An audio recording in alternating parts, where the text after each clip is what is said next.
काल की बात है। एक विशाल और समृद्ध राज्य पर राजा आदित्य देव का शासन था। आदित्य देव न केवल अपने राज्य की सीमाओं के विस्तार के लिए प्रसिद्ध थे, बल्कि अपनी न्यायप्रियता और प्रजा के प्रति करुणा के लिए भी जाने जाते थे। उनके राज्य में खुशहाली और शांति का वातावरण था। उनकी शासन पद्धति इतनी प्रभावी थी कि पड़ोसी राज्यों के राजा भी उनसे प्रेरणा लेते थे। आदित्य देव का व्यक्तित्व अत्यंत आकर्षक था। वे एक कुशल योद्धा, ज्ञानी और रणनीतिकार थे। उनकी सबसे बड़ी खासियत यह थी कि वे अपनी प्रजा को अपने परिवार की तरह मानते थे। वे हर सुबह दरबार में बैठकर अपनी प्रजा की समस्याएं सुनते और उनके समाधान के लिए तुरंत आदेश देते। लेकिन राजा आदित्य देव की सबसे बड़ी संपत्ति उनका पुत्र युवराज सूर्य प्रताप था। सूर्य प्रताप अपने नाम के अनुरूप चमकदार व्यक्तित्व का धनी था। वह बुद्धिमान, साहसी और अत्यंत परिश्रमी था। राज्य के हर कोने में उसकी प्रशंसा होती थी। प्रजा उसे एक आदर्श युवराज मानती थी, क्योंकि वह न केवल अपने पिता के गुणों को अपनाता था, बल्कि अपनी सादगी और विनम्रता के कारण भी सबका दिल जीत लेता था। सूर्य प्रताप का व्यक्तित्व। सूर्य प्रताप बचपन से ही अपने पिता के मार्गदर्शन में बड़ा हुआ। राजा आदित्य देव ने उसे युद्ध कला, राजनीति और प्रबंधन की शिक्षा दी। सूर्य प्रताप ने न केवल इन कलाओं में महारत हासिल की, बल्कि वे साहित्य और दर्शन में भी रुचि रखते थे। वे अक्सर राजमहल की पुस्तकालय में समय बिताते और अपने ज्ञान को बढ़ाते। सूर्य प्रताप का स्वभाव शांत और धैर्यवान था। वह अपने पिता के समान ही न्यायप्रिय था। अगर किसी विषय पर चर्चा होती तो वह अपनी राय बड़े संयम और समझदारी से रखता। दरबार के मंत्रियों को यह देखकर गर्व होता कि राज्य का भविष्य इतना उज्जवल है। राज्य के प्रति पिता पुत्र का प्रेम। राजा आदित्य देव और सूर्य प्रताप के बीच गहरी आत्मीयता थी। दोनों एक दूसरे का अत्यधिक सम्मान करते थे। आदित्य देव को अपने पुत्र पर गर्व था और सूर्य प्रताप अपने पिता को आदर्श मानते थे। हर सुबह दोनों महल के बगीचे में एक साथ समय बिताते। हालांकि राज्य में शांति थी, लेकिन चारों ओर के पड़ोसी राज्य हमेशा इस समृद्ध राज्य पर नजर गड़ाए रहते थे। राजा आदित्य देव ने कई बार युद्ध जीतकर अपने राज्य की रक्षा की थी, लेकिन अब वह उम्रदराज हो रहे थे। उन्होंने महसूस किया कि धीरे धीरे राज्य का भार सूर्य प्रताप के कंधों पर आना चाहिए। एक दिन राजा आदित्य देव ने सूर्य प्रताप को बुलाया और कहा, वत्स, मैंने अपना जीवन इस राज्य और इसकी प्रजा की सेवा में बिताया है, लेकिन अब समय आ गया है कि तुम अपने कंधों पर यह जिम्मेदारी उठाओ। राज्य को तुम्हारे जैसे होनहार शासक की आवश्यकता है। मैं तुम्हें कुछ वर्षों तक और मार्गदर्शन दूंगा, लेकिन अब निर्णय लेने का अभ्यास तुम्हें ही करना होगा। किसी की ये तमतासावा। सूर्य प्रताप ने अपने पिता की बात सुनकर विनम्रतापूर्वक कहा, पिताजी, मैं आपकी छत्रछाया में बड़ा हुआ हूँ। मैं हमेशा आपके आदर्शों का पालन करूंगा और राज्य की सेवा में अपना पूरा जीवन समर्पित करूंगा। नई जिम्मेदारियों की शुरुआत सूर्य प्रताप को धीरे धीरे राज्य के छोटे छोटे मामलों को सुलझाने की जिम्मेदारी दी गई। उन्होंने हर कार्य को बड़ी कुशलता और निष्ठा से पूरा किया। प्रजा उनसे अत्यधिक प्रसन्न थी। एक दिन राज्य के उत्तर में बसे एक छोटे गांव से खबर आई कि वहां बाढ़ आ गई है और लोग भारी संकट में हैं। सूर्य प्रताप ने तुरंत अपनी सेना और संसाधनों को उस गांव की ओर भेजा। उन्होंने स्वयं भी वहां जाकर राहत कार्यों की देखरेख की। उनकी इस त्वरित कार्रवाई से गांव के लोगों की जान बच गई। गांव के बुजुर्गों ने सूर्य प्रताप को आशीर्वाद दिया और कहा, युवराज, आप हमारे लिए देवता के समान हैं। आपका राज्य और आपका भविष्य अत्यंत उज्जवल होगा। एक नई चुनौती, सूर्य प्रताप की सफलता की कहानियां चारों ओर फैलने लगीं। लेकिन इसी बीच पड़ोसी राज्य के राजा ने एक चाल चली। उसने अपने जासूसों को आदित्य देव के राज्य में भेजा ताकि वहां अस्थिरता फैलाई जा सके।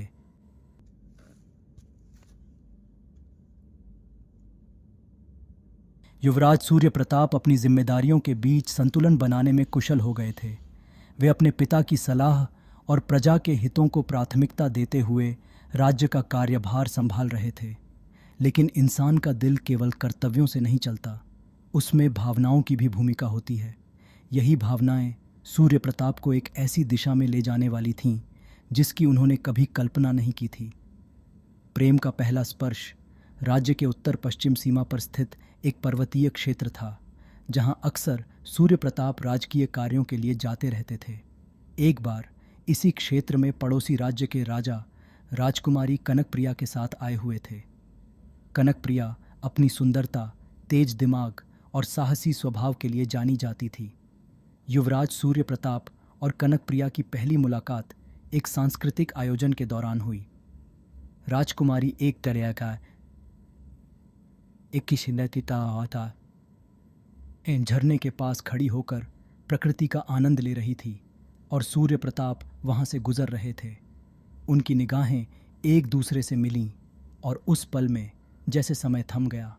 सूर्य प्रताप ने अदब से कहा, आपका यह क्षेत्र और इसकी प्रकृति वास्तव में अनुपम है, लेकिन आपकी सुंदरता के आगे यह सब फीका लगता है।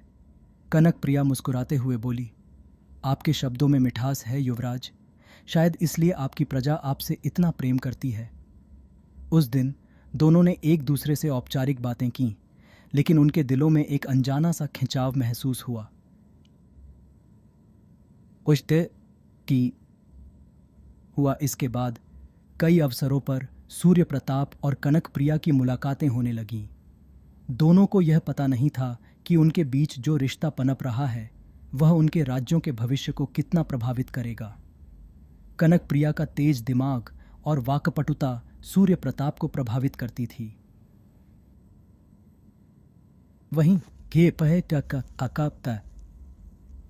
सूर्य प्रताप की विनम्रता और न्यायप्रियता कनकप्रिया के दिल में जगह बना रही थी। एक दिन एक सभा के दौरान कनकप्रिया ने सूर्य प्रताप से कहा, युवराज, आपकी बातें और आपका स्वभाव मुझे अक्सर सोचने पर मजबूर कर देता है। क्या हर राजा इतना उदार और प्रजा के प्रति समर्पित होता है? सूर्य प्रताप ने मुस्कुराते हुए उत्तर दिया, राजकुमारी, एक राजा का सबसे बड़ा गुण है कि वह अपने कर्तव्यों से ऊपर किसी चीज को न रखे, लेकिन कभी कभी दिल की बातें कर्तव्यों को चुनौती देती हैं। एक रात जब पूरा राजमहल सो रहा था, सूर्य प्रताप ने एक गुप्त संदेश भेजा। वह कनकप्रिया से मिलना चाहते थे। राजकुमारी भी इस मुलाकात के लिए उतनी ही उत्सुक थीं। वे एक प्राचीन मंदिर के पास मिले, जहां चांदनी रात में दोनों ने अपने दिल की बातें साझा कीं। सूर्य प्रताप ने कहा, कनक, हमारा यह रिश्ता आसान नहीं है, लेकिन मैं तुम्हारे बिना अपने जीवन की कल्पना नहीं कर सकता। मैं तुम्हें अपने साथ अपने राज्य में लाना चाहता हूँ। की कनकप्रिया ने उसकी आंखों में देखते हुए उत्तर दिया, सूर्य प्रताप, मैं भी तुमसे अलग नहीं रह सकती, लेकिन हमें समझदारी से कदम उठाने होंगे।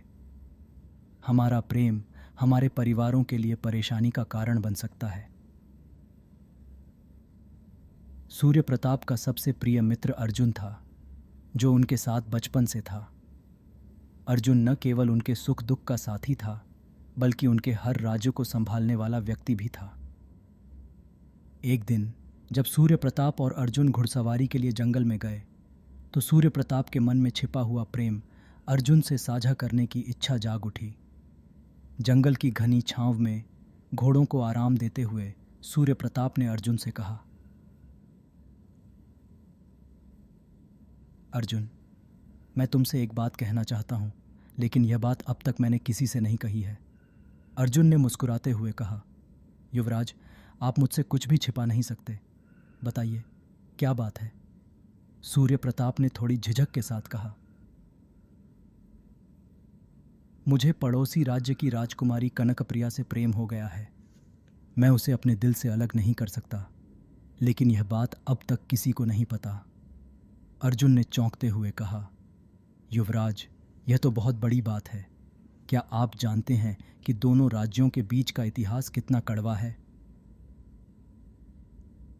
अगर यह बात बाहर आई तो न जाने क्या होगा। सूर्य प्रताप ने गंभीर स्वर में उत्तर दिया, मुझे पता है अर्जुन, लेकिन मेरे दिल पर मेरा वश नहीं है। कनकप्रिया और मैं दोनों इस रिश्ते को बहुत सावधानी से निभा रहे हैं। मैं चाहता हूं कि तुम मेरे इस राज को संभालो और मुझे इस सफर में मार्गदर्शन दो। अर्जुन ने वादा किया कि वह युवराज का यह राज्य किसी को नहीं बताएगा, लेकिन अनजाने में उसने यह बात अपने एक और मित्र से साझा कर दी।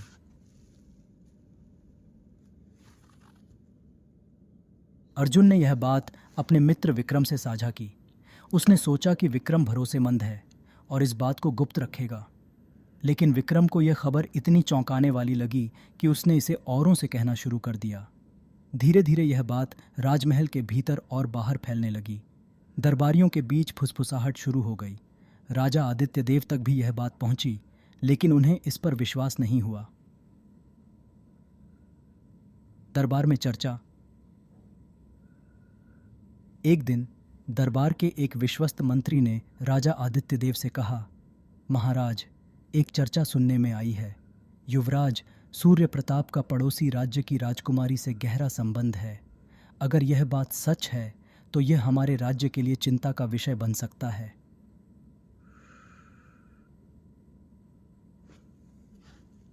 राजा आदित्य देव को यह बात सुनकर गुस्सा भी आया और चिंता भी हुई।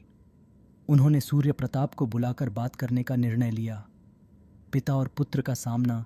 जब सूर्य प्रताप को उनके पिता ने बुलाया तो उन्हें अंदेशा हुआ कि शायद उनके प्रेम की बात पता चल गई है। राजा आदित्य देव ने गंभीर स्वर में पूछा, सूर्य प्रताप, क्या यह सच है कि तुम्हारा पड़ोसी राज्य की राजकुमारी से कोई संबंध है? सूर्य प्रताप कुछ पल के लिए चुप रहे, लेकिन फिर उन्होंने सत्य को स्वीकार करते हुए कहा, हाँ पिताजी, मैं और कनकप्रिया एक दूसरे से प्रेम करते हैं, लेकिन हमने यह बात अब तक किसी को नहीं बताई थी। मैं नहीं जानता कि यह खबर आप तक कैसे पहुंची। राजकुमारी कनकप्रिया के पिता राजा विक्रमदेव को जब यह पता चला कि उनकी बेटी सूर्य प्रताप से प्रेम करती है तो उनका क्रोध आसमान छूने लगा। उन्हें यह रिश्ता न केवल अपने राज्य के लिए खतरा लगा, बल्कि इसे अपनी प्रतिष्ठा का अपमान भी समझा। राजा विक्रमदेव ने तय किया कि इस प्रेम को समाप्त करने के लिए वह कोई भी कदम उठाएंगे। उनके मन में एक खतरनाक योजना बनने लगी। क्या तो ये से है झूठा पत्र। राजा विक्रमदेव ने अपने सबसे विश्वसनीय राजदूत को बुलाया और कहा, हम सूर्य प्रताप को एक ऐसा संदेश भेजेंगे जो उसे हमारी योजना के जाल में फंसा दे। वह अपनी जान गंवाएगा और हमारी बेटी इस झूठे प्रेम के बंधन से मुक्त हो जाएगी। मैली से पका किया कि का पाइता दाता। उन्होंने अपने नाम से एक पत्र लिखवाया जिसमें लिखा था, पसिका का गोरी शाम की काल्या। प्रिय युवराज सूर्य प्रताप, मैं जानता हूँ कि आप और मेरी बेटी कनकप्रिया एक दूसरे से प्रेम करते हैं। मैंने इस प्रेम को स्वीकार कर लिया है और चाहता हूँ कि आप हमारे राज्य में आएं। हम दोनों राज्यों के रिश्ते को मजबूत करने के लिए इस प्रेम को समर्थन देंगे। कृपया तुरंत हमारे राज्य में पधारें। आपका राजा विक्रमदेव। यह पत्र सूर्य प्रताप तक भेजा गया। सूर्य प्रताप का विश्वास, जब सूर्य प्रताप को यह पत्र मिला तो उनकी खुशी का ठिकाना नहीं रहा। उन्होंने सोचा कि शायद उनकी और कनकप्रिया की प्रार्थनाएं रंग लाई हैं और अब उनके प्रेम को दोनों परिवारों का समर्थन मिलेगा। उन्होंने तुरंत अपने सेनापति और मित्र अर्जुन को यह बात बताई। अर्जुन ने उन्हें चेतावनी देने की कोशिश की, युवराज, यह पत्र मुझे संदिग्ध लगता है। राजा विक्रमदेव इतने आसानी से इस प्रेम को स्वीकार नहीं कर सकते। लेकिन प्रेम में अंधे हो चुके सूर्य प्रताप ने उसकी बात अनसुनी कर दी और अकेले ही पड़ोसी राज्य की ओर रवाना हो गए। राजमहल में कुटिलता। जब सूर्य प्रताप राजा विक्रमदेव के राज्य पहुंचे तो उन्हें भव्य स्वागत दिया गया। उन्हें राजमहल के अंदर बुलाया गया, जहां राजा विक्रमदेव और उनके दरबारी बड़ी विनम्रता से उनसे मिले। राजा विक्रमदेव ने मुस्कुराते हुए कहा, युवराज, मैं आपका यहाँ स्वागत करता हूँ। मैं आपके और मेरी बेटी के प्रेम को समझता हूँ और इसे स्वीकार करता हूँ, लेकिन हमारी एक प्रथा है, जो भी कनकप्रिया का हाथ मांगेगा उसे हमारे परिवार की परंपराओं के अनुसार अग्नि परीक्षा देनी होगी। सूर्य प्रताप ने सहर्ष इस परीक्षा को स्वीकार कर लिया। उन्हें नहीं पता था कि यह सब एक षड्यंत्र का हिस्सा था।